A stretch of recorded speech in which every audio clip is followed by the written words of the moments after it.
December 2 அண்ணா serial வரக்கூடிய எபிசோட்ல என்ன நடக்க போகுது அப்படின்னு பார்க்கலாம். உங்களுக்கு இந்த வீடியோ பிடிச்சிருந்தது அப்படின்னா மறக்காம இந்த சேனலை சப்ஸ்கிரைப் பண்ணிக்கங்க. எசக்கிய தன்னோட அழைச்சிட்டு போகிறதுக்கு பாக்கியா எவ்வளவோ எடுத்து சொல்றாங்க. இல்லத்த, என்னால உன் வீட்டுக்கு வர முடியாது, என் அண்ணன் பேச்சை மீறி என்னால வரவே முடியாது, தயவு செஞ்சு என்னைய மன்னிச்சிடு, நீ இங்க இருந்து கிளம்பு அப்படின்னு சொல்லிடுறாங்க எசக்கி. இப்ப இல்லடி, நீ எப்பயாவது இந்த அத்தை மனசை புரிஞ்சுக்கிட்டு அந்த வீட்டுக்கு அத்தைன்னு சொல்லி ஓடி வரதான் போற, வாடா சிவபாலா போகலாம் அப்படின்னு கோவப்பட்டுட்டு சிவபாலனை கூட்டிக்கிட்டு அங்கிருந்து போறாங்க. சவுந்தரபாண்டி, பாண்டியம்மா, சனியா இவங்க 3 பேருமே வீட்டில் உக்காந்துக்கிட்டு கூடி பேசிக்கிட்டு இருக்கிறாங்க. இந்த எசக்கியை எப்படி இந்த வீட்டுக்கு கூட்டிகிட்டு வர்றது, என் முன்னாடி கை கட்டி பேசின பயலுக எல்லாமே என் வீடு வாசல் ஏறி அட்வைஸ் பண்ணுற அளவுக்கு பண்ணி வச்சிருக்கிறான் அந்த வெறும்பைய சண்முகம். இந்த பிரச்சனையை எப்படி தீக்கணும்னு எனக்கு தெரியும், முள்ளால தானே எடுக்கணும் அப்படின்னு சொல்லிட்டு இருக்கிறாங்க. அப்பதான் பாக்கியாவும் சிவபாலனும் உள்ள வர்றாங்க. இந்த வந்துருச்சுல முள்ளு, நான் போய் என்ன பண்றேன்னு பாரு அப்படின்னு சொல்லிட்டு சவுந்தரபாண்டி அங்கேருந்து வர்றாங்க. இந்த வீட்டில் இனி உனக்கு இடம் கிடையாது, உன் அண்ணன் மக அங்கே தானே இருக்கிற, அங்கேயே போய் இருந்துக்க, முதல்ல வீட்டை விட்டு வெளியே போ அப்படின்னு சொல்லிட்டு இருக்கிறாங்க. எதுக்குமா இந்த ஆள் திடீர்னு இப்படி கரைச்சி கொட்டிக்கிட்டு இருக்கிறாரு, சும்மா இருக்காதே அப்படின்னு கேட்குறாங்க சிவபாலன். இல்லடா, என் மருமகன் ஊரு புல்லா இந்த ஆள் அசிங்கப்படுத்தி வச்சிருக்கிறாருல, அந்த கோவத்தை எங்கே கொண்டு போய் காட்டுறதுன்னு தெரியாமல் நம்ம மேலே காட்டிக்கிட்டு இருக்கிறாரு.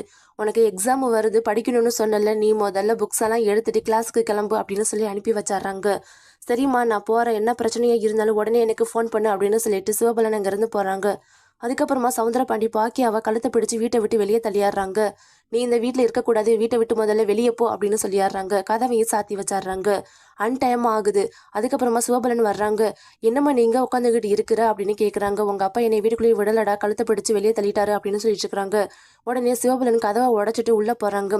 உனக்கு கொஞ்ச நேரம் அறிவு இருக்குதாயா, எதுக்கே நீ இப்படிலாம் பண்ணிக்கிட்டு இருக்கிற, முதல்ல இங்க இருக்க வேண்டாம், வாமா முதல்ல நம்ம அத்தா வீட்டுக்கு போகலாம் அப்படின்னு சொல்றாங்க.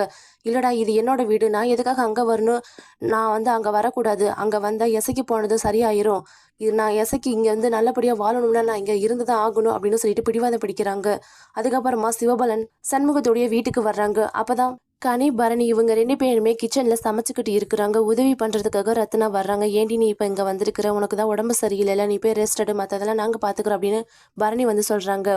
நான் என்ன பண்ணணும் என்ன பண்ணக்கூடாதுன்னு நீ எனக்கு அதிகாரம் பண்ணாத, அன்னிங்கிற அந்தஸ்தை எனக்கிட்டலாம் காட்டாது அப்படின்னு சொல்லி எடுத்தறிஞ்சே பேசுறாங்க. எனக்கு நீ நகை போடக்கூடாதுன்னு சொன்னவதானே, இதுக்கப்புறமா நீ என்கிட்ட பரணியாவும் பேச வேண்டாம், இந்த வீட்டோட மருமகளாவும் பேச வேண்டாம், உன்னோட வேலையை நீ பாரு, என்னோட வேலையை நான் பார்த்துக்கிறேன் அப்படின்னு மூஞ்சில் அடித்த மாதிரி பேசிடுறாங்க ரத்னா. பரணி ரொம்பவே ஃபீல் பண்ண ஆரம்பிக்கிறாங்க. உடனே அழுதுகிட்டு ரூம்குள்ளே படுத்துக்கிறாங்க. கனியும் ரொம்பவே அழுதாடுறாங்க.